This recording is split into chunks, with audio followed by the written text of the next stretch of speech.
The night the guitar caught fire. The crowd leaned forward, unsure of what was about to happen. On stage, a 24-year-old guitarist with wild hair and a sly smile crouched over his Fender Stratocaster. He poured lighter fluid across the strings, the smell stinging the air. Then, in one motion, he struck a match. Flames erupted, twisting upward in the California night. People screamed, cheered, even gasped in disbelief. This wasn't just another performance, it was a ritual. In that moment, Jimi Hendrix didn't just play rock and roll, he burned himself into its history. But to understand why Hendrix lit his guitar on fire, you have to know where he stood before Monterey. Unknown at home, a star in London. In June 1967, Hendrix was a paradox, a superstar in London, but a virtual nobody in America. After leaving the US as a struggling backup guitarist, he found himself embraced by the British music scene. Eric Clapton, Beck, and Pete Townshend all took notice of his unbelievable playing. But back home, his name meant little. The Monterey Pop Festival was about to change that. Organized by John Phillips of the Mamas and the Papas and promoted as a new kind of festival, one that celebrated the future of music, Monterey became the ultimate testing ground. With acts like Otis Redding, Janis Joplin, The Who, and Jefferson Airplane, this was a stage where reputations could be made overnight, or destroyed just as fast. And that competitive energy was about to spark one of rock's greatest rivalries, The Who strike. First, Hendrix wasn't the only showman on the bill. Just before his set, The Who stormed the stage. Pete Townshend windmilled his guitar, Roger Daltrey swung his microphone like a weapon, and Keith Moon pounded his drums until the kit collapsed in chaos. The climax came when Townshend smashed his guitar to splinters, then hurled the pieces into the crowd. The audience went wild. Backstage, Hendrix watched carefully. He knew that if he followed The Who with a standard set, even a brilliant one, he'd be forgotten by morning. He wasn't there to be good, he was there to be unforgettable. And so, he devised something no one in the crowd, or in music, had ever seen before. Fire as a sacrifice. Hendrix launched into his set with pure electricity. He played the guitar behind his back, with his teeth, and wrung sounds from it that seemed impossible. By the time he hit the final song, his roaring cover of Wild Thing, the crowd was already stunned. But Hendrix wasn't finished. He laid his guitar gently on the stage like a priest offering a sacrifice. He doused it with lighter fluid, struck a match, and set it ablaze. Then, kneeling before the flames, he coaxed the fire upward as though he were summoning spirits. He smashed the burning instrument into pieces and flung the fragments into the audience.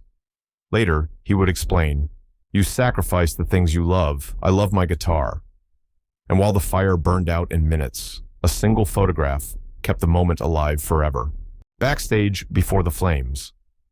Before stepping into the spotlight, Hendrix wasn't entirely sure how the American crowd would react to him. In London, he had already stunned audiences, but Monterey was his first major chance to prove himself back home. Behind the stage, whispers circled among musicians and managers.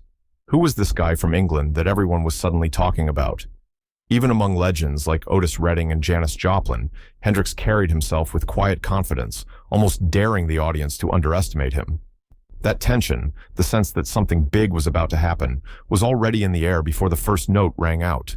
Immortalized in a single-frame 17-year-old Ed Karayeff, standing close to the stage with his camera, had no idea he was about to take one of the most famous photographs in rock history.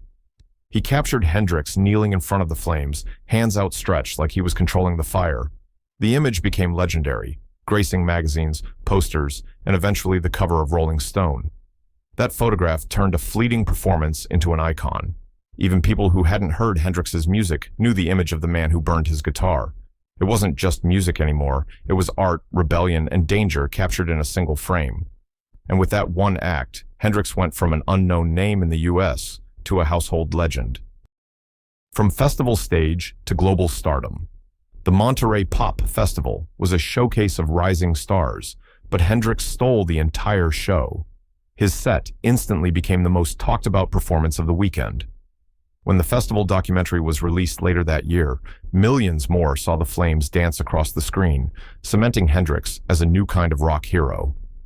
By the end of 1967, Hendrix wasn't just known, he was worshipped. He became the face of the psychedelic era, embodying everything wild, experimental, and untamed. Critics couldn't stop writing about him, and young guitarists across the world tried to mimic his ferocity on stage. But what made his act more than just theater was the timing. It spoke directly to the counterculture of the 1960s, the crowd's shock and awe. When the flames first leapt up from the guitar, some in the audience thought it was a technical accident, a stage mishap. But as Hendrix knelt before the fire, coaxing it higher like a shaman, the reality hit. This was intentional. People screamed, others laughed nervously, and some simply froze, unable to believe what they were witnessing. Critics later described it as both horrifying and mesmerizing, the kind of performance that blurred the line between music and madness. For many in the crowd, that moment changed their entire idea of what a rock concert could be, a symbol of rebellion. The 1960s were boiling with unrest, Vietnam protests, civil rights struggles, and a youth culture determined to break free from the past. Hendrix's burning guitar fit perfectly into that climate. Destroying an expensive instrument wasn't just shock value, it was defiance. It challenged tradition, mocked materialism, and declared that music was bigger than money or property. To many, Hendrix's act symbolized the destruction of the old world and the birth of something new. His fire became a torch for rebellion, a visual anthem for the counterculture, and while some saw it as madness, others saw truth. That sometimes you have to burn what you love to create something unforgettable. And in doing so, Hendrix didn't just change his own career, he changed the very idea of what a rock performance could be. The aftermath, a doorway to stardom. The morning after Monterey, Hendrix's name was suddenly everywhere. Reporters scrambled to describe what they had seen, calling it violent poetry, sacrilege, and a religious rite of rock. Record labels and promoters who had never heard of him the week before were now desperate to sign him, book him, or simply be associated with him. Within weeks, Hendrix went from relative obscurity in America to headlining shows across the country. That fiery sacrifice didn't just end a set, it opened the door to superstardom, making Hendrix one of the most talked about artists in the world. Legacy of the Flames. Hendrix's Monterey performance became the standard against which all future rock spectacles were judged. From Woodstock to stadium tours decades later, performers learned that music alone wasn't enough.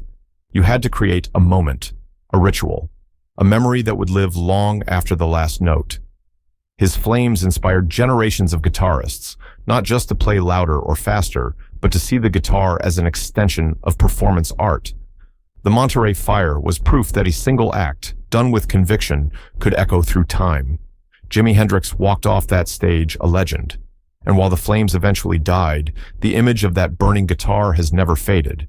It remains a reminder that sometimes, to rise above the noise, you have to set the stage and yourself on fire.